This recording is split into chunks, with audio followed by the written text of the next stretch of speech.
자, 해석 단계로 넘어가 보겠습니다.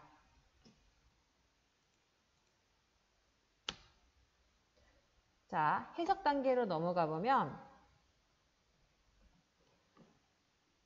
펠드맨의 비평 4단계 중에서 해석 단계입니다. 해석에서 꼭 해야 되는 것은 작품에 대한 느낌, 감각을 설명하는 것이죠.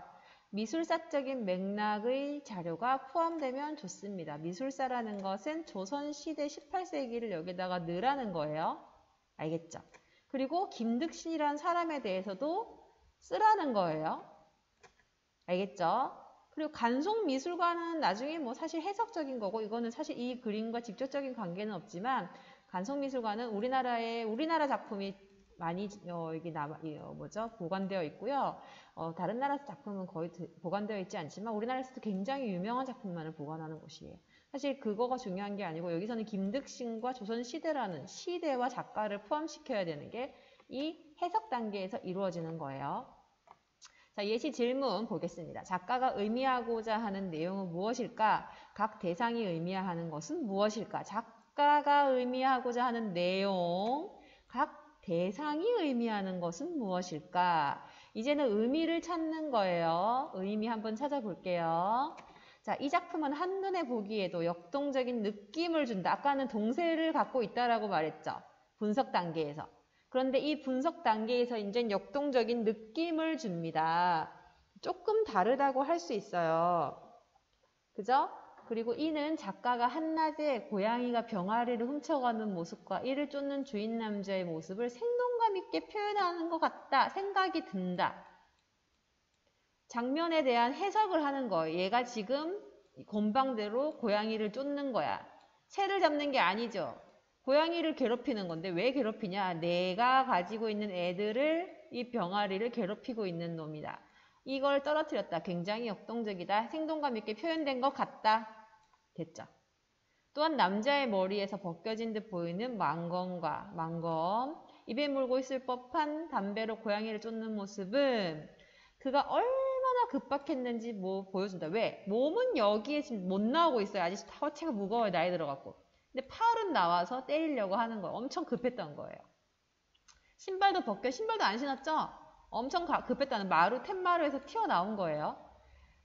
시선 처리에도 급박함이 보인다. 와, 지금 눈 엄청 지금 부리부리하죠? 남자는 거의 쓰러져가고 그가 들고 있는 담뱃대는 고양이를 향하고 고양이의 시선은 주인과 어머니 닭을 향하고 있습니다. 그래요. 이 고양이를 잡아먹으려고 했던, 고양이가 아니, 이 병아리를 잡아먹으려고 했던 고양이를 보면서 이 엄마 닭도 화가 났네요. 막 뭐라고 얘기하는 것 같아요. 선생님 욕해서 미안해요. 예, 여러분 잘까봐. 남자는 거의 쓰러져가고 그가 들고 있는 담뱃대는 고양이를 향하고 고양이의 시선은 주인과 어미닭을 향하고 있다. 시선이 어디에 있는지 읽고 있죠. 내용을. 이 이야기를 읽고 있는 거예요. 아까 본 거랑 분석 단계랑 다른 거는 이 그림 속에서 스스로가 이야기를 만들어내는 거예요. 그냥 조형 요소와 원리가 아닌 이야기를 만들어내는 거예요.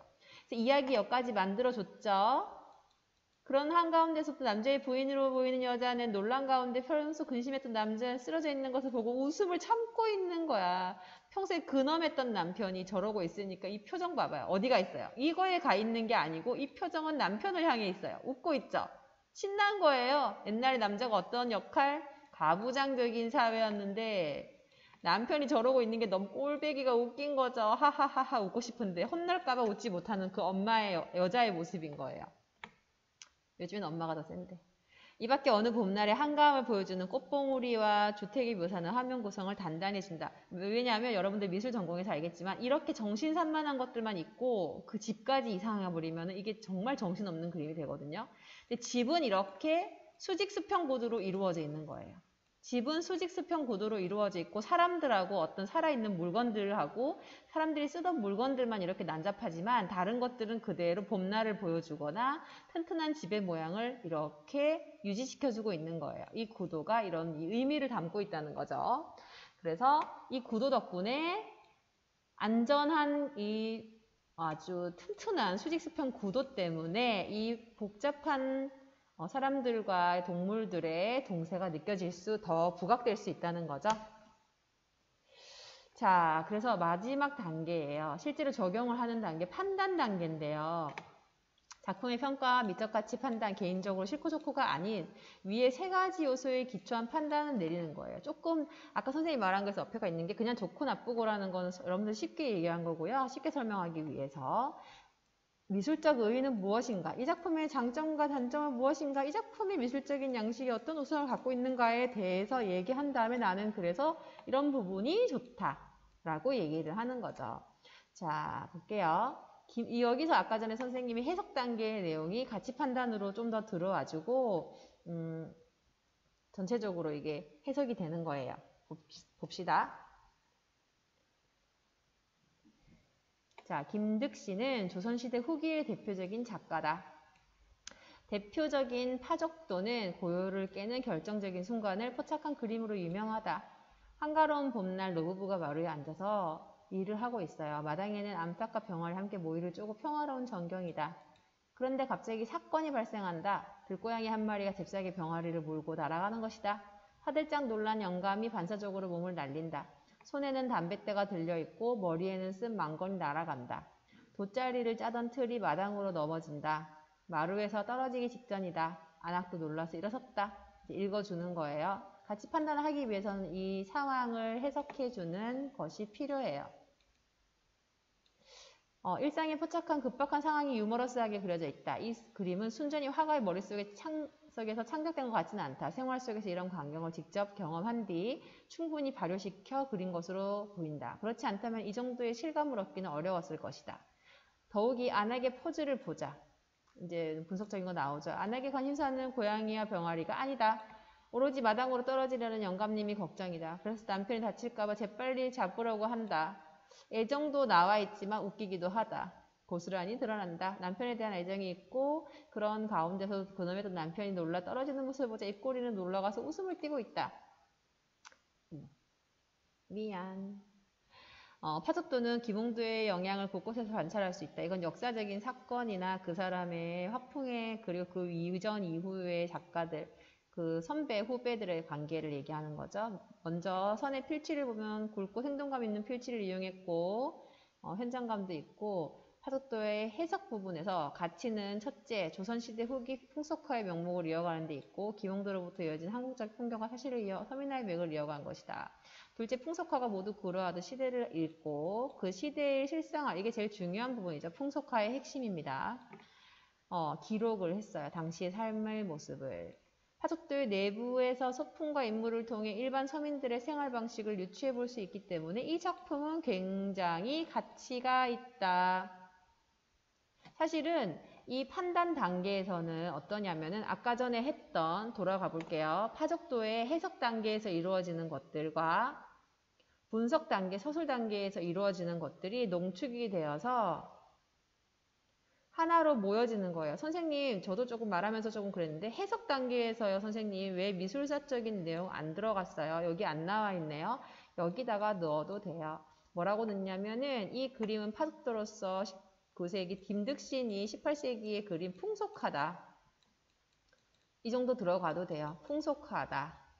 그리고 여기 그림을 보면은 대상이 의미하는 바도 얘기하고 있지만 이 그림을 보면은 사실적인 묘사를 해학적으로 표현하고 있다.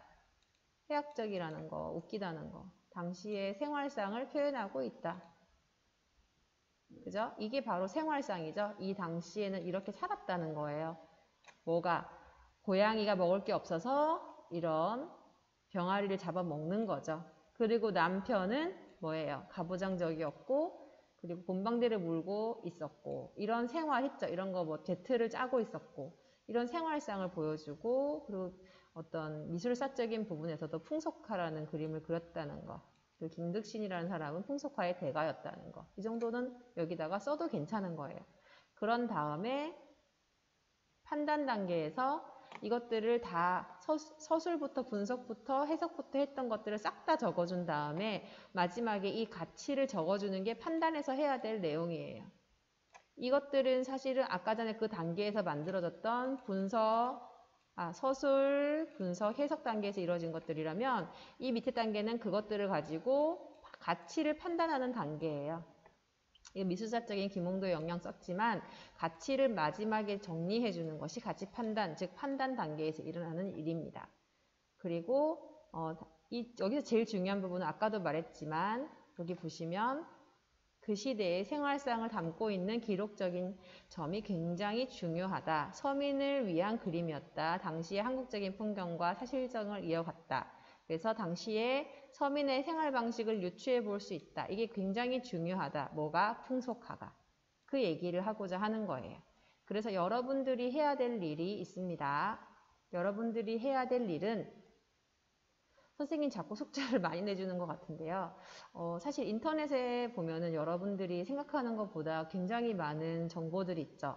그래서 그거를 똑같이 캡처하라는 건 아니에요. 자기 나름대로 방식으로 이해를 하기 위해서 우리는 보고서를 만들죠. 여러분 여기 보시면 활동지 제시를 했어요. 선생님이 한 작품을 골라서 활동해보자. 과제가 있어요. 여러분들 아까 들었던 10분, 15분의 수업과 지금 여기서 들은 10분 수업을 통해서 한 30분 정도 수업을 했잖아요.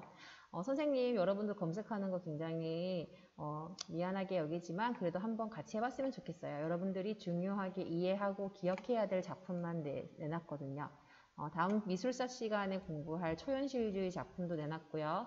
그리고 다음번에 그 비평을 하게 될 수도 있는 이 고흐 작품도 내놨습니다.